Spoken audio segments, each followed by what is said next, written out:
Oh my God! Napakagulgol na lang ang mga residenteng yan habang pinapanood ang paglamon ng lupa sa kanilang mga bahay sa Zone 3, Barangay Burabod sa Libon, Albay. Di bababa sa 10 bahay ang natabunan. Wala namang napaulat na nasaktan. Sa Libon pa rin,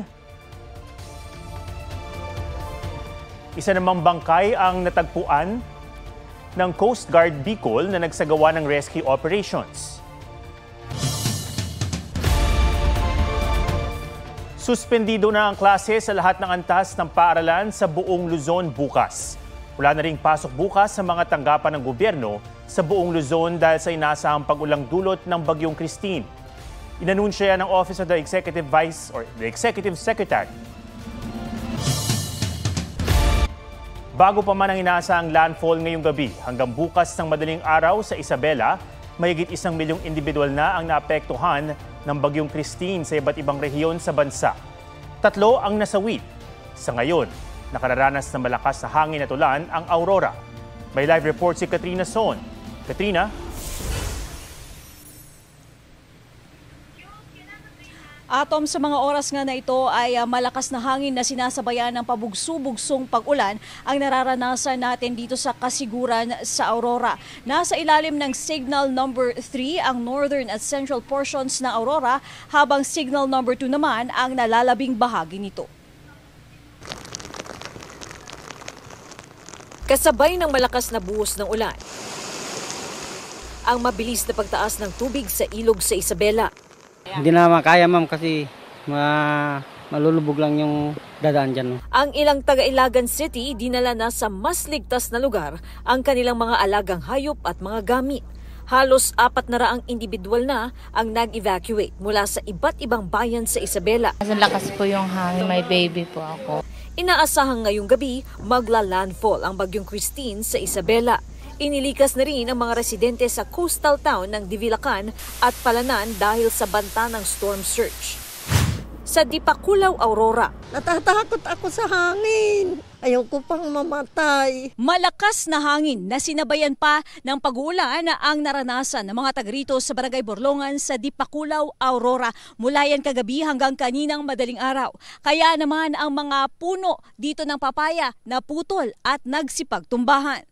Simula kahapon, nagpatupad na ng preemptive evacuation sa ilang mga barangay sa Dinalungan, Kasiguran, Dilasag at Dipakulaw bilang pag-iingat sa baha at storm surge o daluyong. Sila po yung prone at based doon sa track ng Pag-asa ay sila po yung malapit doon sa mata. Naka-alerto na rin ang Provincial Disaster Risk Reduction and Management Office sa Pangasinan sakaling umapaw ang ilang river system. Bili ni Pangulong Marcos sa mga ahensya ng gobyerno, tutukan ang mga residenteng nagpapa-rescue at sa mga lugar na mahirap abutin. Number 1 from the AFP, airlift kasi may mga kalsada hindi pa madaanan. Sa mga dam naman, Pababain na natin na hindi apektado yung mga downstream communities. Para pagdating ng malakas na ulan, mababa na, hindi naman mababa pero mas naibaba natin yung tubig. Kaninang hapon, nagpakawala na ng tubig ang San Roque, Magat, ang Buklaw at Binga Dam.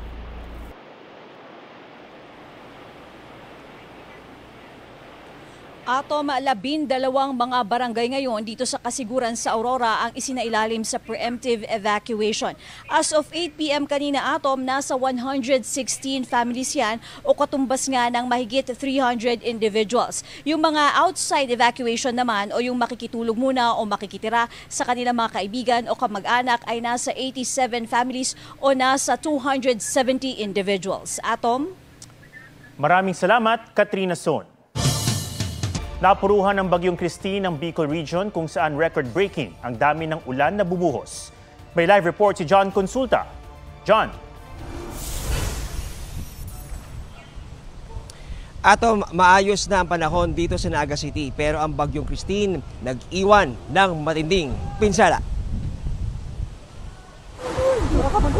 Yumakap na lang sa puno ng nyog ang lalaking yan para hindi matangay ng rumalagas ang baha sa Nabua, Camarines Sur. Nasagip siya kalaunan. Sa bayan ng Pili, todo kapit sa salbabida ang isang residente para di lumubog sa baha.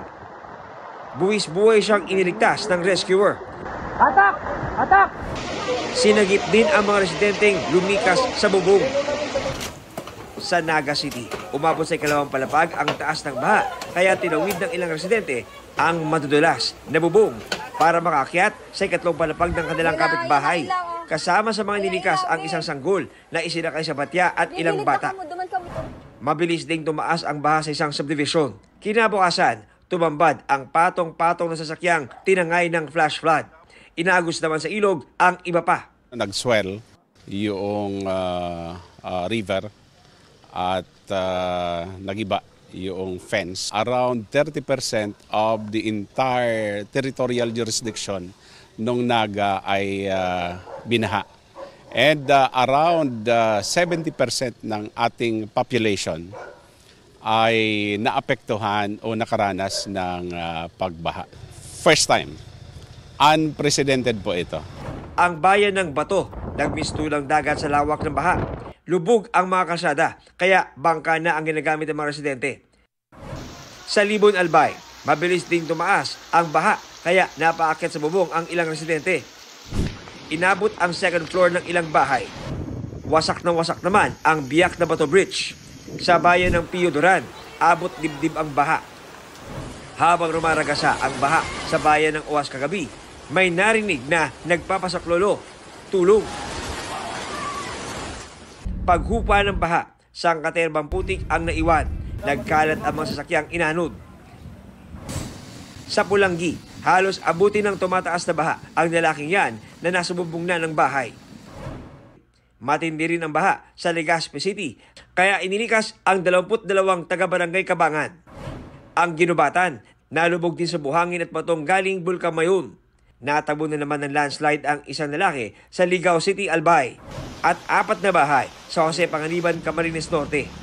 Matinding pinsala ang naranasan ng Bicol Region dahil ayon sa Pag-asa, 300 to 500 millimeters ng rainfall ang ibinuhos doon ng bagyo mula kagabi hanggang kaninang umaga. Babad na babad po yung Bicol Regions. Mabagal nga yung bagyo.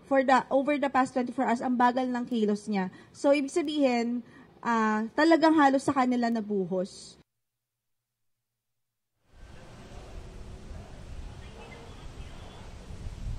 Atop kinumpirma ng Naga City LGU na nakatanggap sila ng report ng mga nasugatan at mga casualties dito sa Bagyong Christine. Pero ayon sa kanila ay nagkasagawa pa sila ng validation at kinakailangan pa raw ng confirmation ng PNP kaugnay dito. Balik sa iyo, Atop. Maraming salamat, John Consulta.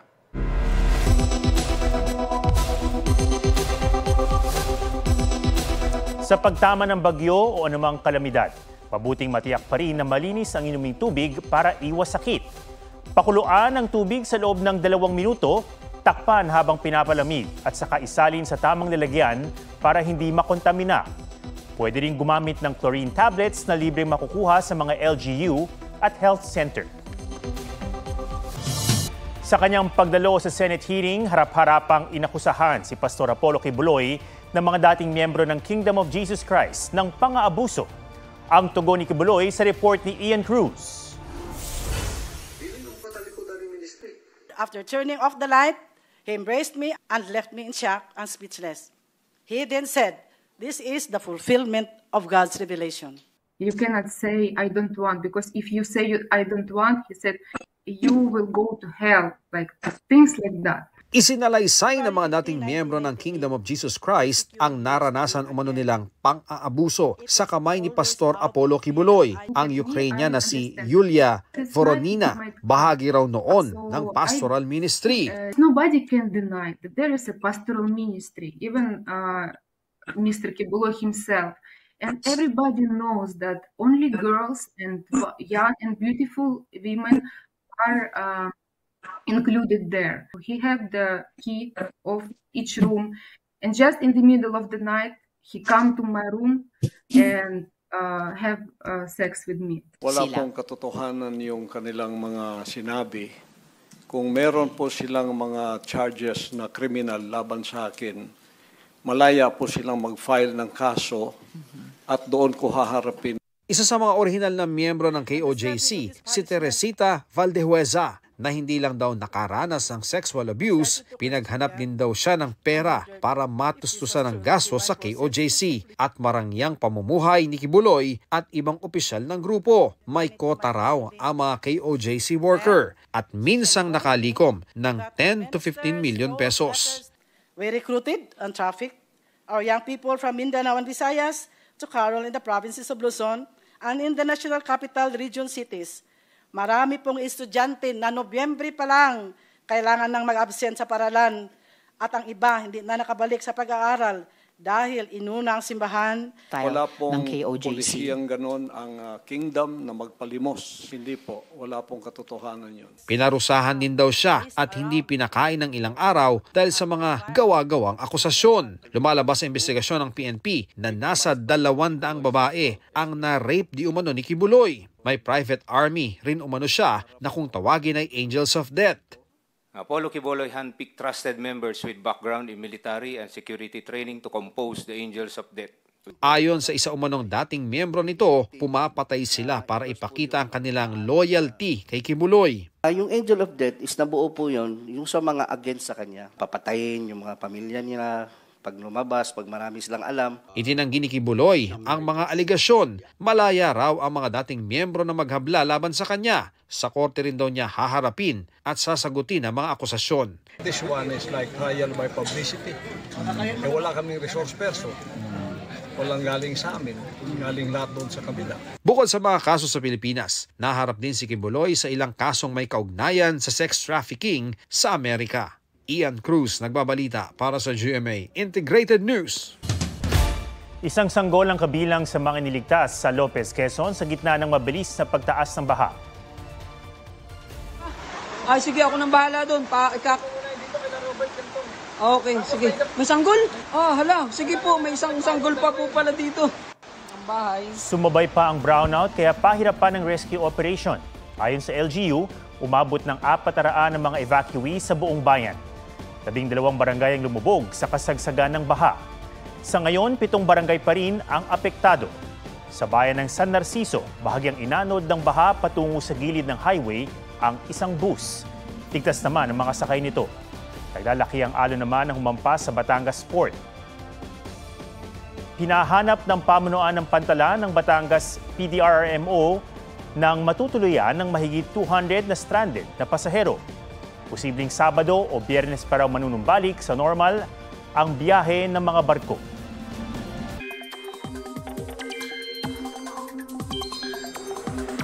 Sa 11 p.m. bulletin ng Pag-asa, namataan ang sentro ng Bagyong Christine sa baybayin ng Palanan, Isabela. May lakas ng hangin na 95 km per hour at bugsong aabot sa 115 km per hour. Patuloy itong kumikilos northwest sa bilis na 20 km per hour. Anumang oras ay magla-landfall na ang bagyo sa Isabela at Northern Luzon sa loob ng 12 oras.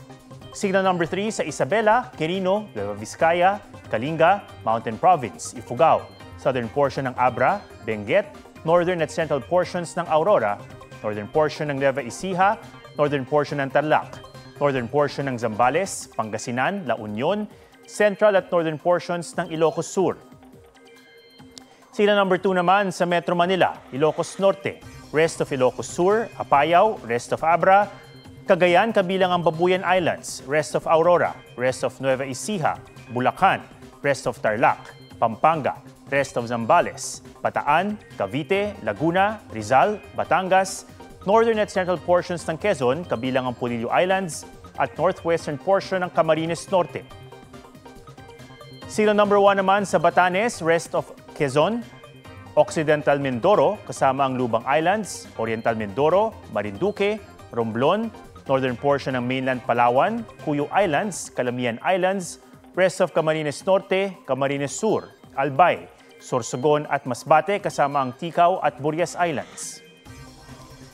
Nakataas din ang signal number 1 sa Aklan, Capiz, Antique kasama ang Caluya Islands, Iloilo, Guimaras, northern portion ng Negros Occidental, northern portion ng Cebu kasama ang Bantayan Islands at Camotes Islands, northern Samar, Biliran, northern at eastern portions ng Eastern Samar at northern at central portions ng Leyte. No Pets Left Behind, yan ang panawagan ng ilang grupo sa kasagsagan ng paggagupit ng Bagyong Christine. Ang pag-rescue sa mga alagang hayop, panoorin sa report ni Joseph Morong. Hindi lang ragasan ng tubig at sigaw ng tulong ang maririnig habang humahagupit ang bagyo, kundi pati mga tangis ng mga alagang naiwan. Hindi rin madali ang pagsagip sa kanila. Sorry na po, sorry na. Pero ang grupo ng Animal Rescue mula sa Tabaco City, Albay, sinuong ang panganib. 3 nasagip nilang aso sa kasagsagan ng Bagyong Christine kahapon. Mismo ang kanilang shelter na may mahigit 100 aso at pusa kinailangan ding i-rescue. Panawagan ng mga animal advocates, No Pets Left Behind. Para sa People for the Ethical Treatment of Animals Asia, dapat kasama sa prioridad ang kaligtasan ng mga alaga tuwing may kalamidad. Kung hindi maiiwasang iwanan, siguraduhin nasa mataas na bahagi ang mga alaga para hindi abutin ng baha. Huwag silang iwang nakatali o nakakulong at kung kakayanin, isalba rin ng stray animals. Joseph Morong, nagbabalita para sa GMA Integrated News. Yan po ang State of the Nation para sa mas malaking misyon at para sa mas malawak na paglilingkod sa bayan.